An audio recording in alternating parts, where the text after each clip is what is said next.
Welcome back to F1 Report, everyone. We're just coming off a frantic Tuscan Grand Prix, and it feels like ages ago now. But before the race, we got news that Sergio Perez will be leaving Racing Point at the end of the season, to be replaced by Sebastian Vettel in the new look Aston Martin next year. One of the interesting points about this situation is that Perez was adamant that throughout the season that he'd be keeping his seat. He had a contract for next season and he was confident in it, even saying that he hadn't talked to other teams because there was no reason to do so. He then found out he would not be retained the day before the announcement from Racing Point. A really sad way to end a 7-year relationship. He'll no doubt now be talking to all the teams up and down the field, so let's have a look at which teams have slots available for next year and which may be the best fit for him. We'll start at the front of the grid with Mercedes. They currently only have one driver signed for 2021 and it's Valtteri Bottas. However, it is widely believed that Hamilton will sign a contract extension in due time, so this one seems a bit unlikely. And even if Hamilton did go, I think Mercedes would probably still favour the likes of George Russell over Perez anyway. Red Bull, the other top team, who also only have one driver signed for 2021, and that is Max Verstappen, of course.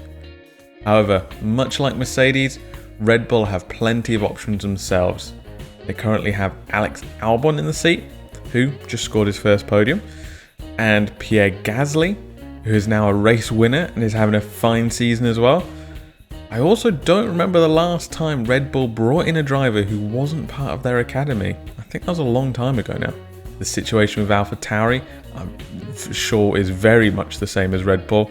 They currently have no drivers signed for next season, but classically, this team has been used as a staging ground to bring in young talent through to the main team, a situation that just doesn't suit Perez.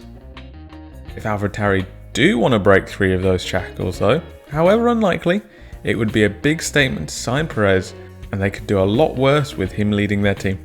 We're now on to our two most likely teams. One of them is Haas.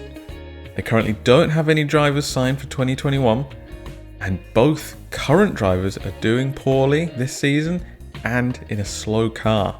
Anyone who's watched Drive to Survive on Netflix also knows that there's plenty of tension between the drivers and the team as well.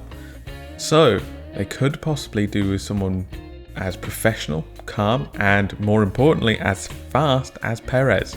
The sponsorship money he would bring would also be a big boon to one of the smallest teams on the grid as well.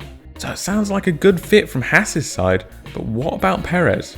He's currently in a car which is challenging for third in the championship and that can get podiums. Will he want to slip so far down the field?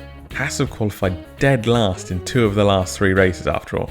That's the big question for Perez, and I'm sure he'll want some assurances that Haas have plans to move forward now that the cost cap and the Concord agreement are coming into effect, but is that enough for Perez?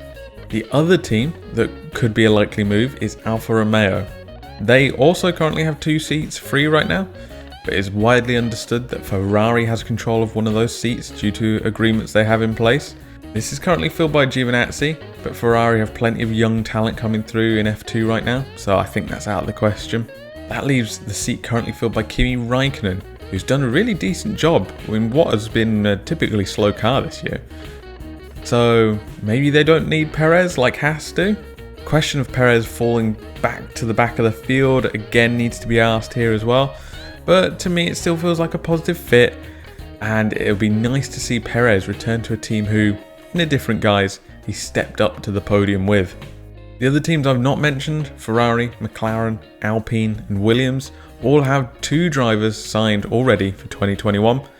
But as we've seen with Perez himself, contracts can be brought out. So while it's extremely unlikely, it isn't impossible. There is of course the elephant in the room of all the other drivers on the market right now as well. Not only those currently on the grid without contracts, but those also outside it, Hülkenberg most notably. Definitely in a situation where there are more drivers than seats available right now, and it's hard to argue against any one of them. Personally, I would love to see Hülkenberg and Perez reunite at Haas and drive forward the team like they did in Force India back in the day. But that's just my personal preference based on what is available. Where would you like to see Perez end up? Is there any other interesting driver combos that you can think of? Let me know in the comments and I'll catch you in the next one.